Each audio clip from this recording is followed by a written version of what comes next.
if you want to stop leaving money on the table, hop over to our website and get your copy of the 5 commonly missed opportunities to save money with your taxes at the bottom of the website. So check that out. I'm Jamie O'Kane, CPA, Small Business Advanced Tax Planning and Compliance Extraordinaire. And this is the Abundant Beans Podcast, the podcast that takes my love for learning what makes people tick while digging into the good, bad, and ugly of small business ownership.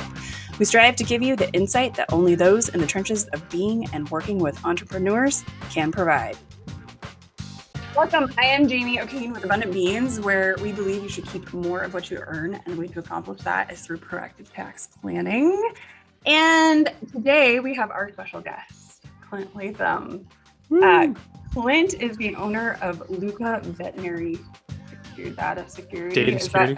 Data Security. That's right. Yeah, yeah. We just call it Lucca Vet around here when they're fixing our Gmail issues. Yes, exactly. Like the champs they are. Thank God. That was a tough one. Yeah. It was the whole thing.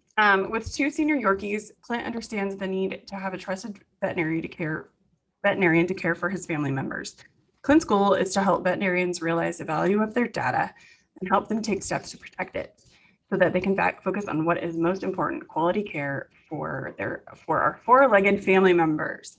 Mine is up here, and I have to tell you, I'm a little bitter. She loves my husband more now. And we knew that it was going to be, it's just a matter of time, but now I'm a little bitter still. Yeah. It's just happened like a couple of days ago, and I'm just but you were mine, like, for a while. We were best friends. Yeah. Clint saw a drastic increase in the number of cyber attacks in the veterinary industry, and he decided to build a solution to help hospitals protect, keep hops. I cannot read. I told you I've been doing research today. My eyes are like, what is happening? To build a solution to keep hospitals protected while simultaneously keeping IT costs under control, providing veterinary hospitals the services they need and nothing that they don't. Perfect. Yeah. Thank you so much for coming to hang out with us today. Oh yeah, super excited to be here. And I guess I should probably update my bio because I don't have any dogs right now. So for a while, we lost Cash like a year ago, and I was like, we still have the other one. And then we lost him this March, and I just haven't had the heart to say, like, Clint is no longer a dog owner at this moment, and it's really rough. It's a rough run. Yeah. We lost Tonka 2 years ago. Yeah.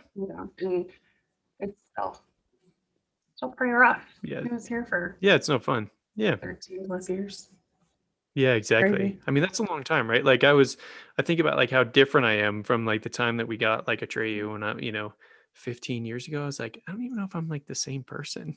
Like, what a while. Yeah, exactly. Like we were babies without babies at that time. Yeah. Yeah. Like he was our first kid, and it was like 5 houses ago, and exactly. Jobs ago, and belief systems ago. It's nuts. Yep. It's nuts what they go through with us. Okay, so first questions first. It's a different one because you've been here before. We will link Clint's first episode with us in the description box. I literally have no idea what number it was. No idea. What is your biggest pet peeve? Ooh, biggest pet peeve.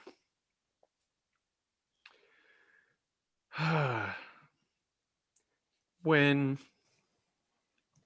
it appears that somebody is just ignoring a subset of facts in any situation, I'm like, how are you not like seeing this, like, or at least thinking about it, or they appear to know about it, but they just like ignore it and they act like that doesn't exist. I think that one's rough because you're like, especially like in the technology world, when you're dealing with people and you're like, they're complaining, and then you're like, yes, we've been talking about this for a while, and they're like, yeah, but, and you're like, oh, okay, that's probably it. I probably have another one somewhere else, but for the most part, I'm pretty easygoing. So like, you are. I was like, I'm gonna answer because you're gonna be I mean, I can be like, whatever, it doesn't matter. But yeah, maybe cognitive dissonance. Yeah, I think maybe I could put my parents down as my biggest pet peeve, but that's their job, right? Yeah. Their job is to. I always tell my kids, like, If you're not annoyed with me, I'm probably not doing something correct. Yeah. I told my daughter the other day, I was like, yo, we are your bumpers. We are your Yeah. gutter bumpers, kid. Like, that's our S- job. Score that strike. Don't Yeah. worry. And we wish her middle name was Loophole because she's the kid that always finds the loopholes, whatever That's like a you tell her she loophole. That's can't awesome. do. Yeah. Because she's been sleeping in the living room because it's been hot.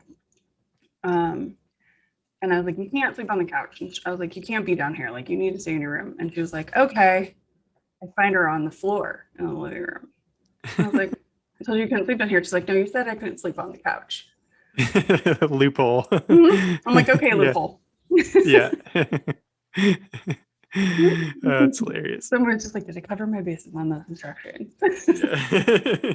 But as for the gutter bumpers, I was like, we're your gutter bumpers. Like, our job Yeah. is to like help you, like, with what we control, like, be your gutter bumpers in life, Yeah.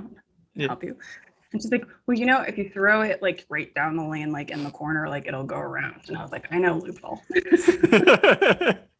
That's hilarious. So the last time you were with us, you were with a different company. So give us Yeah. the update on your career journey. Yeah. Now kind of just like more focused on, yeah. So I guess I should preface, like I was working in another company that I really enjoyed. Mhm. My time had ended there. And it was time to do something else. And yeah, I guess in the middle of a pandemic, I decided to start a cybersecurity and data protection company. Although it was an idea I'd been toying with for a while, and I was like talking with the other company about, but it wasn't like the right fit. And I think like ownership wasn't really into it, and it never really went anywhere. And then it was like, then when I no longer had my job there, it was like, well, it's. And then I had some backing from people in the industry that were like, I think you should roll with this. And yeah, so we went with it, and things have been going well. I mean, it's definitely something the veterinary industry needs as a whole. I mean, it's pretty bad, especially as we've gotten into doing a lot more cybersecurity audits. So kind of most hospitals are like, yeah, my IT guy takes care of it. And having been on the other side of the aisle, like in the IT thing, I'm like, no, we had terrible cybersecurity practices. And then then you go in and you audit these hospitals, and then it's hard because like you understand the IT guy, his excuses, but you're like, dude, like I get it. Like I know why you're doing it this way, just not the right way to do it. And that's why we're here. And there's this weird dance there, but yeah, just trying to help practices navigate this space. And yeah, and I think a lot of it also comes down to is a lot of hospitals don't want to have like a really expensive, fully what we call in the technology world an MSP, where they're paying upwards of $2,000 to $5,000 a month or whatever for IT. So it's like, what I had found is if you focus on the cybersecurity and data protection piece first, that shores up a lot of your gaps that then result in like needing like a full-time IT guy to kind of constantly be fixing things and resolving problems. So if you kind of shore a lot of that stuff up, then you can kind of get it to a point where it will kind of roll, like as long as you kind of then stay up, think about it a few times a year and just kind of stay on top of it. You can just manage your costs a little bit better. So yeah, that's my story, and I'm sticking to it.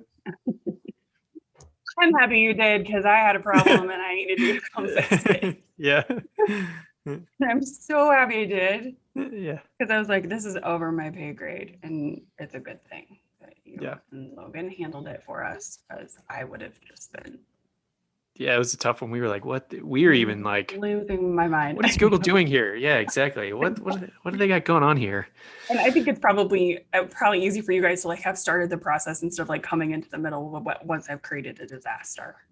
Then you got to reverse engineer for a little bit, but yeah, I mean, you would have hit that wall and we've been like, all right, how do we navigate this? Where are we? No. Yeah. And Logan's so great. She's like, I'm so sorry. I'm like, do not give me any sorries. Like, just, I know you're on it. Let me know what you need from me. Like, I just don't have to deal with it. It's out of my hands. Yeah. Which is how that's the idea, right? My hands step over. Yeah.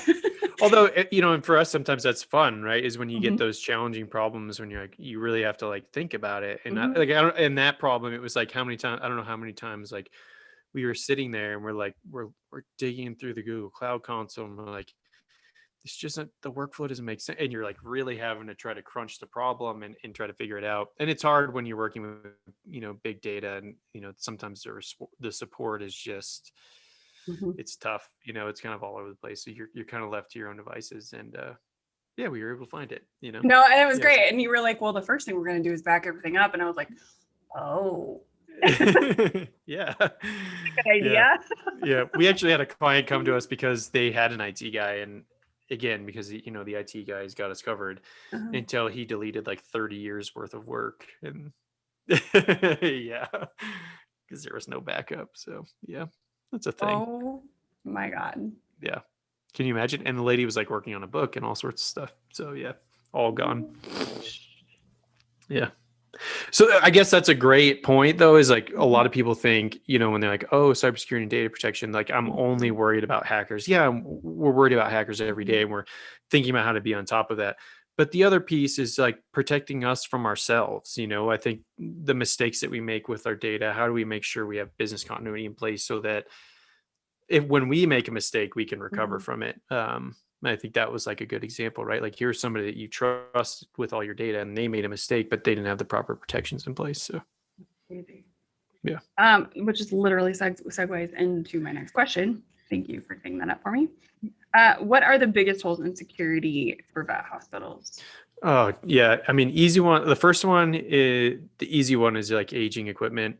I mean, a lot of hospitals still have Windows 7 machines. I think currently listed on Red Canary. So Red Canary is like they work on really big like cyber incidences, and they're kind of always on top of the game. Great institution to follow if you're interested in staying up on it. But I think they list like currently You want to 11,000. scare the shit out of yourself on a daily basis. Yeah. Yeah. I mean, that is a great point. There is a balance between realizing that yes, cybersecurity is scary, but it doesn't have to be, and it doesn't have to be overly complicated. Right. You just have to have the mindset that it's important. So I think that's two pieces. Aging equipment, like I said, Windows 7 has like 11,000 vulnerabilities that somebody can take advantage of, and B, like having the mindset that most hospitals have this mindset.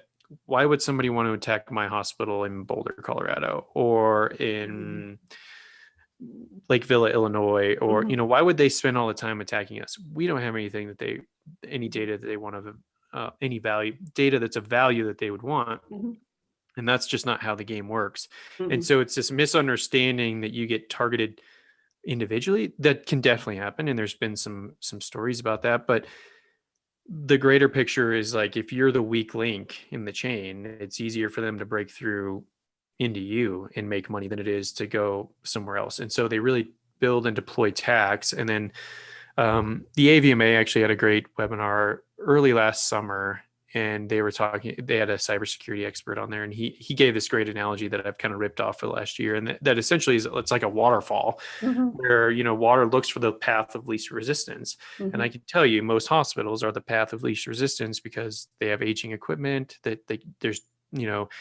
they maybe run security patches. Most hospitals are backing their data up on a thumb drive or a hard drive that's plugged into the server.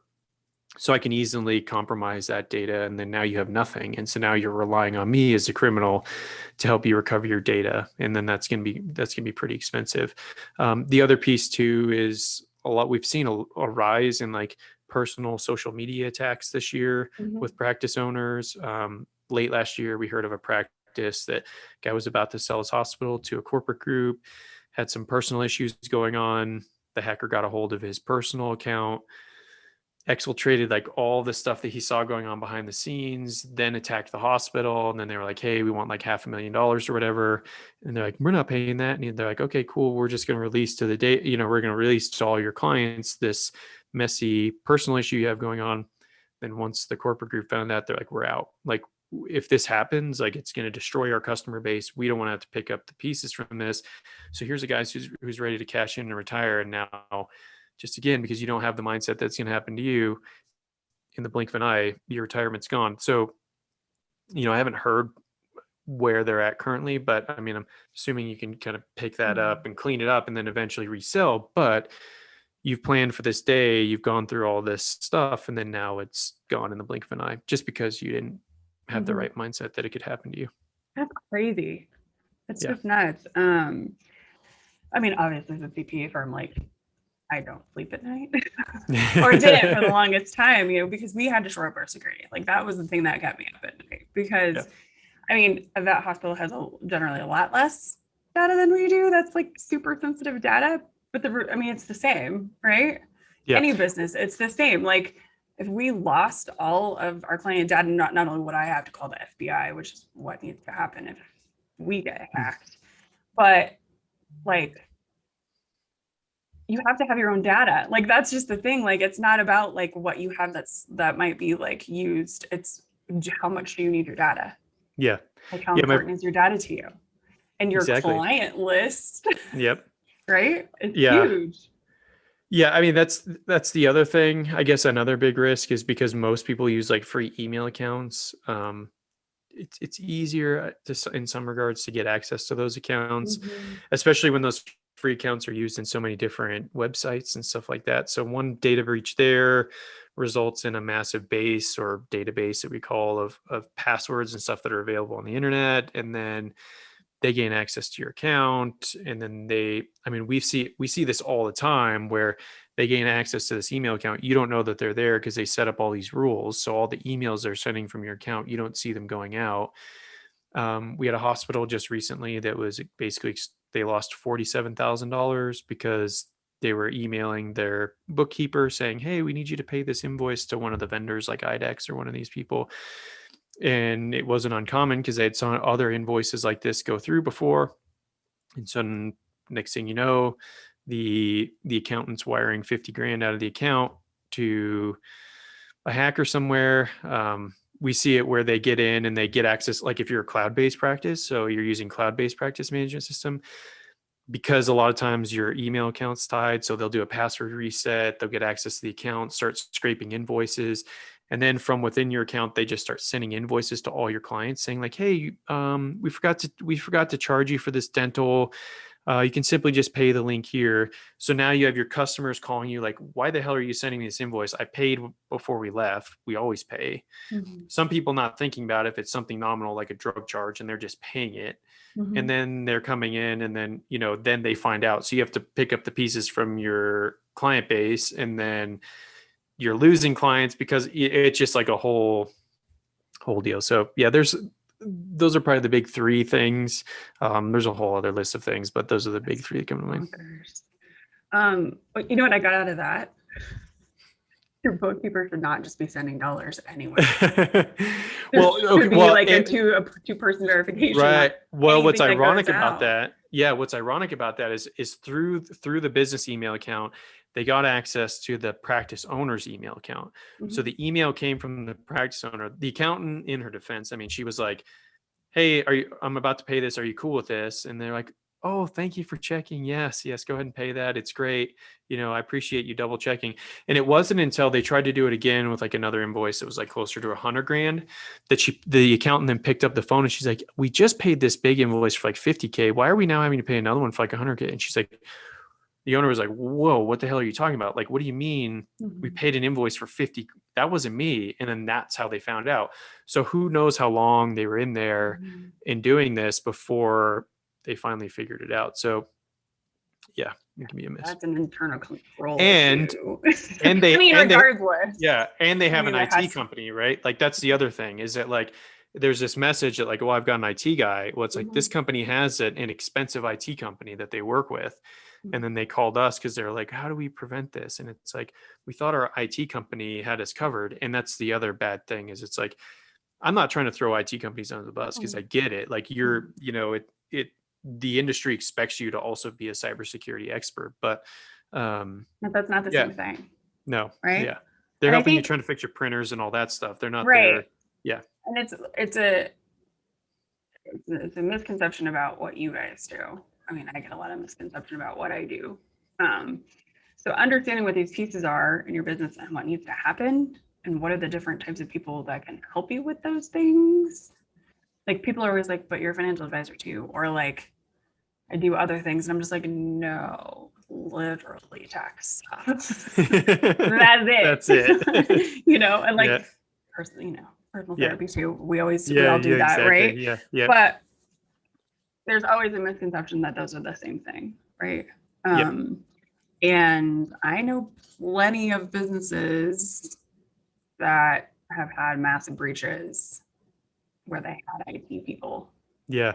Unfortunately for us, that's where like a lot of our business comes in. I mean, we had another hospital in New Jersey that again, they had this IT guy and they're like, yeah, he has this covered. And this is like the fourth time they've been hit. So I'm like, at what point do you start to realize like he's focused on building your server and doing all this other stuff? Like, I mean, at least have us audit his work and then tell him where his gaps are so he can fill those gaps. But yeah, it wasn't again until they got hit and then they lost data and they lost 6 months worth of data. They luckily had some like archaic tape backup. Like, and I'm still like, tape, like who the hell uses like, I mean, I'm glad you had it because you got something. How are you going to recover it though? Yeah, right.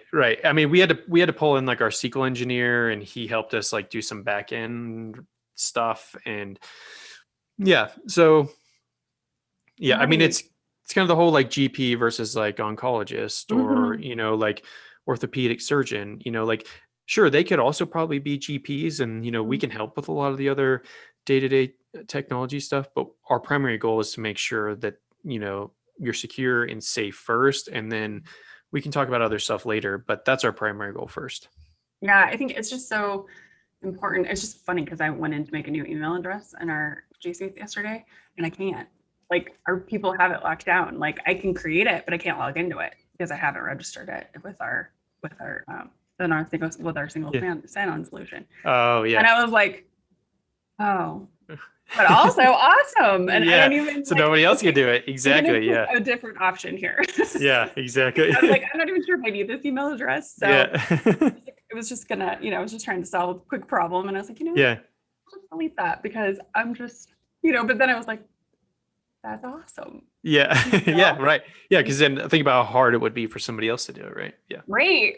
Yeah. Right. They'd have to have my login credentials. They have to know what's going on. And then they would have to be able to I can't even do it on the back end. Yeah.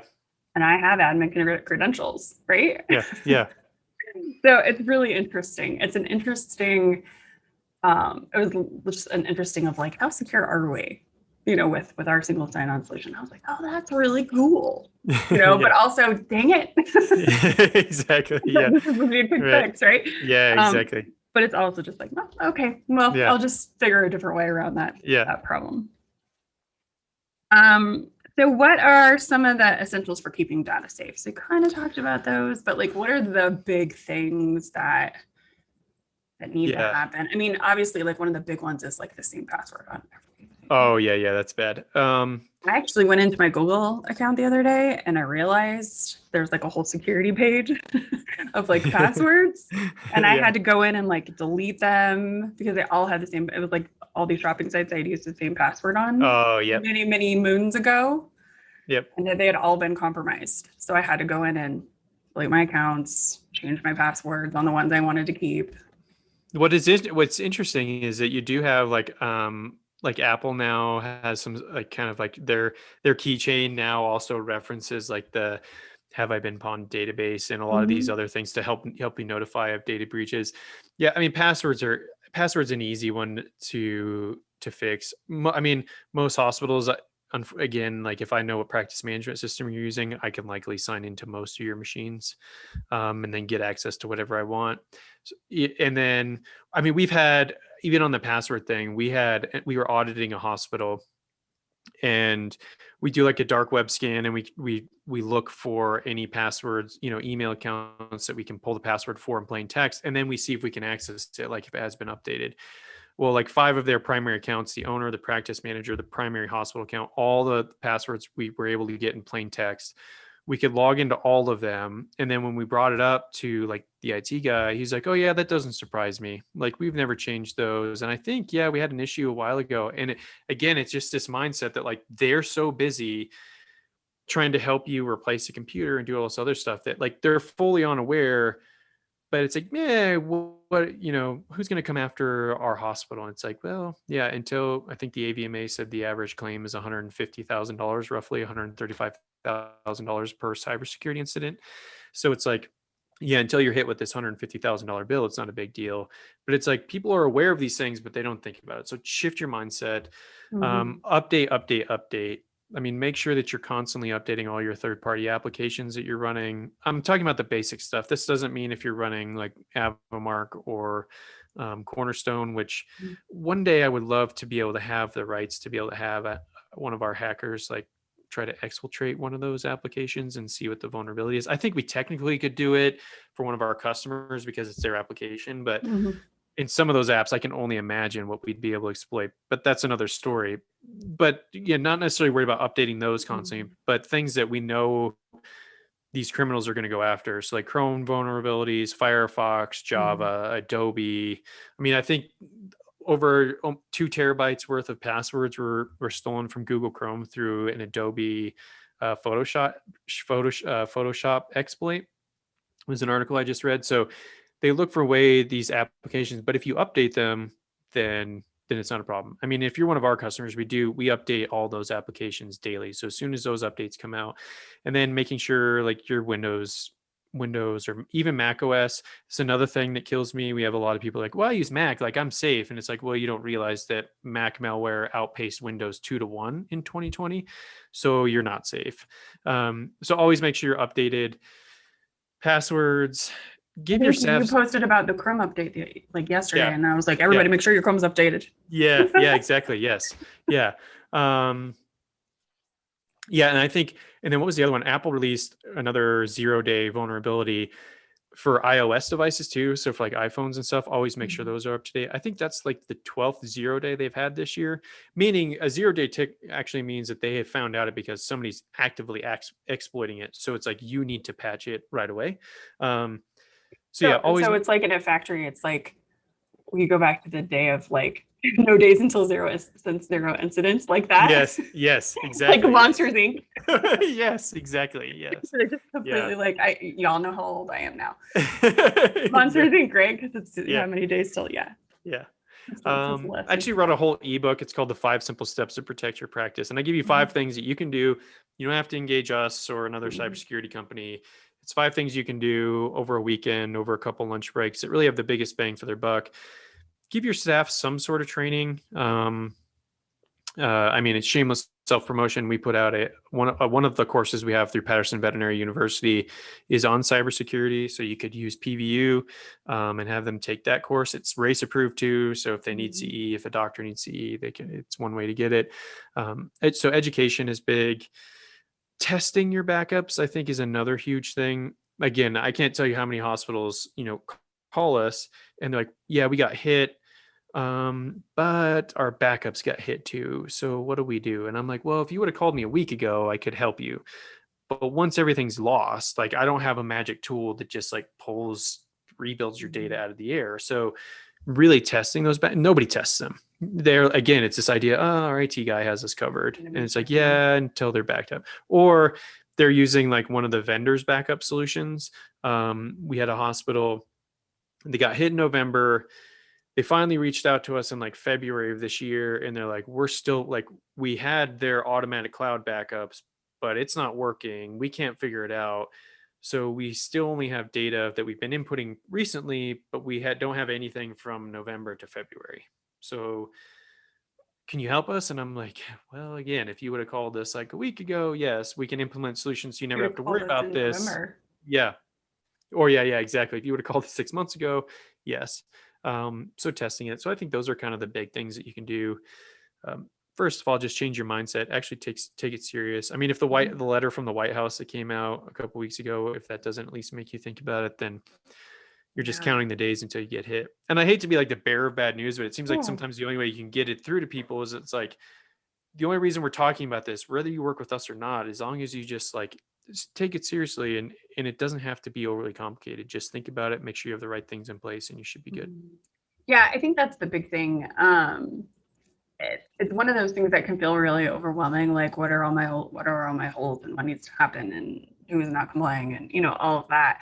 And as somebody who, like I said, doesn't sleep because of some of this stuff very, very, very, very commonly. Really, the biggest things for us is just making sure that some of this stuff is foolproof for the staff, right? So like they, our single sign-on solution, they have to update their passwords. They can't use like it's, you know, we have all these stop gaps in there. It's all 2FA, everything's set to 2FA, even even if it's coming through the single sign-on, especially Yep. like if it's client data or whatever, it's all 2FA. Yep. You know, it's turned on for everything that I have the possibility for on that. So, you know, whatever we can do, you know, we just have to do our best. Exactly. Yeah. On that. Yeah. And like some people are like, you know, you always recommend a password manager. You know, there's some great free ones. Like Bitwarden is a great open source security tool that we in the security industry, like, I mean, we leverage it. The great thing about Bitwarden is like, if you don't want to pay for the, you know, the nominal $3 a month or whatever for their cloud hosting service, they give you all the tools and everything you need to do for free to set up your own password server on your own server, right? So it doesn't have to be hard. They have great extensions and everything, so it's just one click for all your staff. Like, and then the great thing is that all those really complicated passwords you create for all these accounts, nobody has to remember them. So when a staff member leaves, you update one password, and that's the password they use to get into the password manager, and then the rest is done. Like, they don't know all the other ones because there are these weird strings and characters that are 15 characters in length, and it just makes things a lot easier. Awesome. Let's see. So how do you, we were actually talking about this before we started, but I was learning about the advanced child tax credit today and sending emails to clients. And one of the things IRS just spun up literally like 2 days ago was their portal for this situation where you can check your payments, unroll, do the whole thing. But they're using ID Me as one of their like identification verification options. And it was just an interesting process because I went and just like do it myself because I know I'm going to get questions. So like, how do you feel about like, are those things helpful? You know, like what is ID Me? Like what, as I'm doing this thing where I'm uploading my driver's license and they're scanning my face. Yeah. You know, it's kind of like, yes. Yeah. Secure, but also I'm not sure. Yeah. This is actually an interesting topic. I'm very much interested in personal privacy and security. And I will say that we know the government, big tech, Google, Facebook, we haven't really heard anything from Microsoft yet. I'm assuming the day might come, but we know like they have been caught in the act of abusing data and collecting information on us that they shouldn't be collecting. In the case of big data, it comes down in the form of lawsuits and fines and say like, hey, don't do this again. But when it comes to the government, I mean, I'm not to make a political statement, but from somebody that's in cybersecurity, like Snowden is kind of an American hero. Like he gave up everything to tell you that the government was illegally spying on you. Like what they were doing was illegal. They were listening to your phone call. Like, were they actually listening to your personal phone call? Maybe, maybe not. But either way you look at it, it was illegal. So we know that there's a bad track record. So on one hand, I appreciate using the idea of using features or passwords that are very, very hard to replicate. There are companies like YubiKey that have these little USB thumb drives and it it uses your thumbprint. The nice thing about that is all the data is stored on your thumbprint. So there's no, like, YubiKey's not storing your thumbprint. It's like gets registered in this little device and then it passes it through, and that's how it reads. So it creates like a unique key on your YubiKey, and then it passes that key through once you swipe your your thumbprint. So when you can kind of control your own data, or like with Bitcoin, right? Like you have your own personal Bitcoin wallet, and you can have a hardware wallet. So it's like when you can control the data, I'm all in favor of it. It becomes tough, but it's hard to get away from, right? Like I like the moves that Apple's making towards better privacy and data protection. And we know that they have a picture of my face, right? Because my phone's the only way to open it. And I will say it's actually terrible technology. The thumbprint was way better. But again, it's like, do we need, like, Apple says they're not doing anything with your face, but what are they really doing? So there's just a lot of lines of like, well, you have kind of a checkered past. So we know we're not really sure we can trust you, but yet this is a better way forward in security. So on one hand, I like it. but it's how do we control how that data is being used, and how do we make sure the people using it are being honest about it? I think those are my biggest questions, and they're not easy to answer. There's a great group called the Center for Humane Technology that looks a lot at like the issues going on with like social media and tracking. I mean, they know they can. What's kind of sad is that like Facebook and stuff, they talk about how like we can know that a couple's going to get a divorce like a year before it happens, just by looking at their what they're doing, their behaviors on social media, how long they spend at certain things. And so it's like the information they have on you is it's insane. So yeah, but it's hard because I think these are the ways forward, and we see companies like YubiKey and other ones out there trying to make the push, but there's not widespread adoption. I mean, look at the cloud-based practice management systems in the vet space. I think there's only one that I know of that you can even limit login by IP address. So like if we don't want people to be able to log in from, like Bangladesh, there's only one company I know that allows you to actually lock it down by IP address. So, and none of them have 2FA. So it's like, and those are like, I mean, I think even a computer hardware manufacturer that we get a lot of our computers, like they require 2FA before I even log in to view my order history. So it's like everybody else is doing it, but we as an industry, like, we don't need to worry about it. Yeah, it's interesting. I mean, every time I renew my PPIN every year, which is I need to file tax returns and tell the IRS that I'm the preparer of the returns, or they come through my office, I have to agree that I've like updated all my cybersecurity stuff, that I have a policy that we know what's going to happen if something happens and who we call, right? Yeah. We call the IRS, we call the FBI. Like we have to do all these things. If we call local law enforcement, like we have all these things we have to do if something happens or if we think something has happened. And it just boggles my mind that other people don't have that. But I also know that 90% of practitioners are not up at night thinking about the piles of stuff in their office that's like personal stuff, right? Yes, exactly. Yeah. And it is like we do see like industries like yours where you've got somebody's basically entire life or their entire business on paper. Yeah. So there are some expected better controls that need to be in place.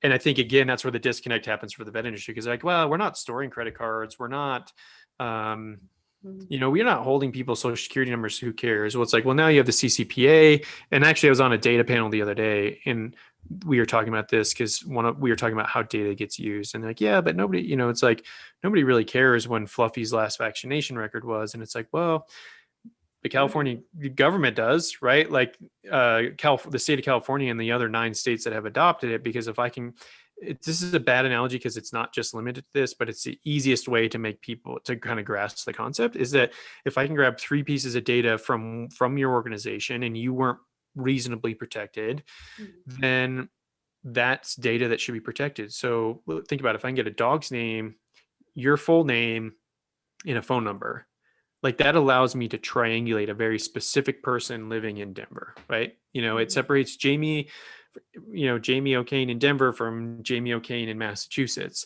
So when it allows me to personally identify somebody, there's a lot of risk there from a liability standpoint, that person then can potentially come back and sue you for whatever they have come about it. So we just don't think that our data is valuable. So like that's my tagline, right? Like helping the veterinarian realize the value of their data and then helping them take the necessary steps to protect it.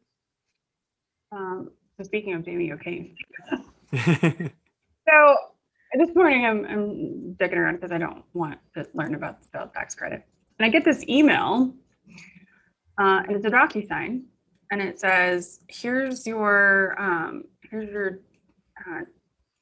address change. I deleted it. I don't know. It was something about here's your address change for your life insurance policy. Never heard of this person before.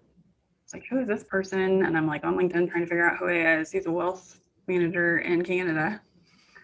I open the document because I can, because there's nothing on there to say like that, no password, no KBA, which if we send anything DocuSign, it's got KBA on it. Nothing. I just open it, and apparently there's Jamie O'Kane in Canada who moved from New Brunswick to Nova Scotia, and I have their phone number now. Yeah.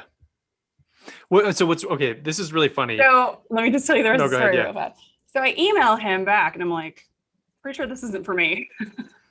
Like, this is not for me. And he was like, oh my gosh, thanks for letting me know. I'm like, you're good. And then he tries to sell me financial advising services. I was like, no, not you. No way.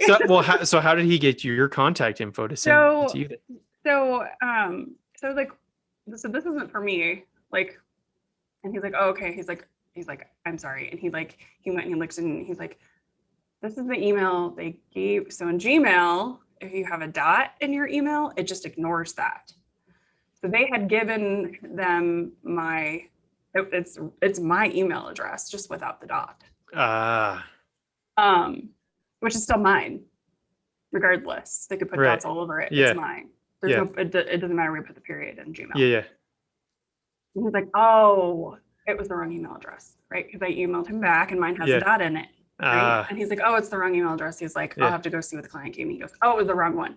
He's like, so he voids it and he resends it. I get it again. Oh shit. And I was like, yo, guy, in Gmail, the dot doesn't mean anything.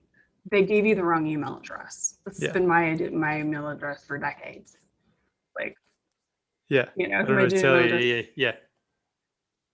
But there's no security on it. No. Like, DocuSign gives you a KVA option. It gives you a password option. Like, there's tons of options with these things. He's just willy-nilly sending it into the ether. Because they don't take it seriously, right? They're like, oh, this is going to happen to CNA. This is going to happen to Colonial Pipeline. Mm-hmm. They're going to go after all these big people. It's like, no, those are the only companies the news reports on because it's $40 million, $15 million. When it's $115,000 and it falls under the FBI's $500,000 request. By the way, the FBI only raised their limit to $500,000 because they were so inundated with cyber requests that they're like, well, we'll just raise the amount so that and then I'll just pay more insurance so we can get to that 500,000. Yeah, right? Exactly. And so we just don't hear about it.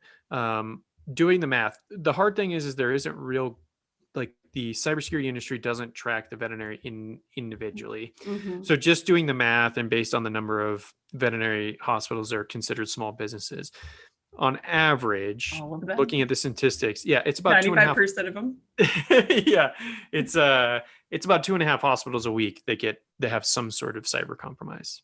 Yeah, that's a good risk level. Yeah, that's really scary. Actually, it's so funny though because I had a veterinarian, like, he contacted me on LinkedIn and he's like, hey, can you help us with this stuff? I was like, sure. Here's how you do the thing and upload your tax returns. He's like, yeah, I can get that to work. And I just emailed them to you. No, you can't. No. Why? Yes, exactly. Why would you want to do that? I don't understand. Yeah. I mean, you could even use, sometimes, like in a pinch, it's like, well, just, restrict a Google document in a restricted folder to one person, and then they only have access to it and then delete it. So it's like, there are even simple workarounds around that to be smart about it. But yeah, some people are just like, it's going to be fun. You can't upload to our secure portal. I can't help you. Exactly.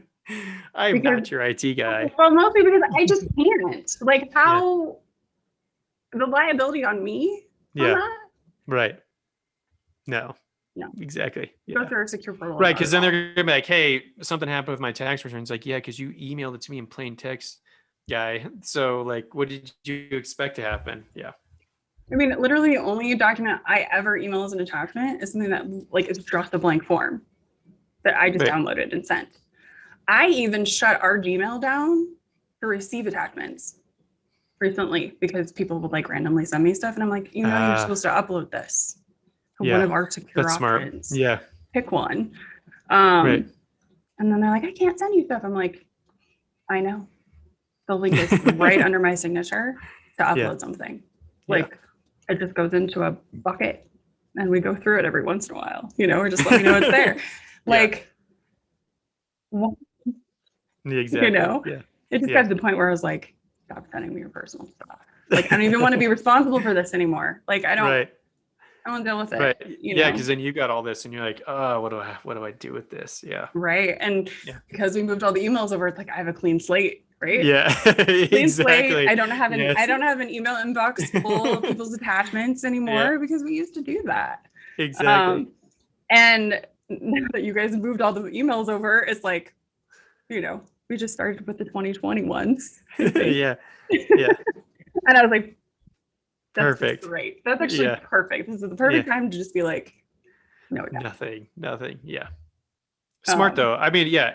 But again, like but I think that comes back to the important piece is that you're actively thinking about it, right? Mhm. Like you're like, no, like this isn't safe. Like this isn't bad Mhm. practice. So that's why we like one thing we try to do is just like constantly just put out Mhm. information. It's like here's some basic things just to Mhm. start thinking about, Yeah. Like we had a client the other day that was like, yeah, our accountant's going out of town and she wants to be able to run payroll from the hotel. And I was like, no, not happening. Absolutely not. Like you're telling me you want to access the entire company that, is worth say $6-7 million, their payroll from a hotel Wi-Fi in like Mexico. Like, I'm sorry, I'm not authorizing that. Like if you work around me and you figure it out yourself, that's on you. But at least here you're saying like, it's not happening. Outside of my office, the only time I work on my laptop is through my hotspot. That's it. Yep. I do not connect to other Wi-Fi's, just a Yeah. hotspot. Well, again, I think it comes down to like basic understanding. Like people don't realize that like the way Wi-Fi works is there's not like a direct Wi-Fi to your computer. So when I request my bank login information, it's sending that information to every device connected to that access point, and it's up to the machine to say, nope, that's not me. And then it's up to my computer to say, yep, that's me. So I'm talking with like a $15 Wi-Fi card you can get on Amazon. You can listen to all that traffic. It's actually kind of fun. This is illegal, so I don't recommend doing this. And I'm not admitting that I have done it either. But if you want to scare the crap out of yourself, but it can be fun. If you were hypothetically to go to a hotel, go to a Starbucks. Yeah, or a Starbucks. Well, the fun one is to go to a hotel because hotels are fun because they can be fun theoretically because people generally have to check into the Wi-Fi using their room number and last name, right? So that's how you get access to the building Wi-Fi. So with this device, it has to send that information somehow, right? So if you just listen, I mean, you could theoretically see everybody's hotel room number and their last name. And so you're like, oh, Steve is staying in room 404 and Mary's staying in 505. And then you can choose which one of those accounts you want to use to get yourself some free Wi-Fi, theoretically. Yeah. Potentially. Because that's illegal. I'm not saying anybody should do that because you'll get in trouble. But it's possible. This is an idea that you could do. You could test it on your own Wi-Fi device. So, Lord. Or your neighbors, like ask your neighbor if you can hack their Wi-Fi, and you can get yourself a Wi-Fi card, sniff the traffic, and you can see the handshake going, and then you can a lot of times get the password. And I guess a good story from that is there's a podcast I listen to called Darknet Diaries, and they just they interview a lot of former hackers who are now out of jail, and they got caught or however they got caught. This one guy, Cam the Carter, they called him. He went around to small businesses like vet hospitals, barbershops, coffee shops, anybody that had open Wi-Fi. And once he connected, he would, or if they just offered Wi-Fi, right? Like if they're, and so he would, especially if it was open, it was far easier because then he would just get on the network. Then he would, through some basic tools, figure out which machine was processing the credit cards. And if you have some sort of integration with the computer, the memory on the computer has to convert it to plain text to be able to process it. So the communication from the machine to the computer is encrypted, but the computer in the actual physical RAM, like you want to upgrade your RAM to like say 16 gigs, like that actual RAM has to convert it to plain text temporarily to be able to process the transaction.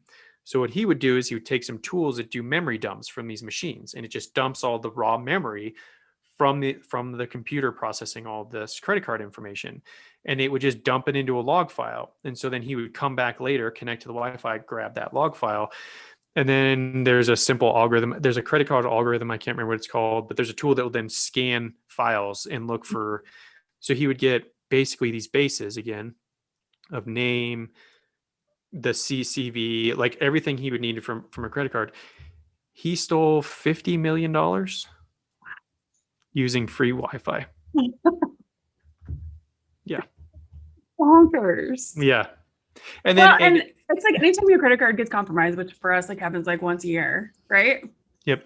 At this point, I always think, but where were we? But I'm always like, how would we even know? Like, it wasn't Yeah. even like, who knows what happened? Right. Because, yeah, I mean, you can try to be safe with it, right? But you don't know what the barbershop or the vet hospital, you don't know how they're protecting, Yeah. if there's somebody sitting in the parking lot just Well, and that's just dumping that info. We use our Yeah. credit card for everything. Like, and Yeah. we just pay it off every month. So it's like Yeah.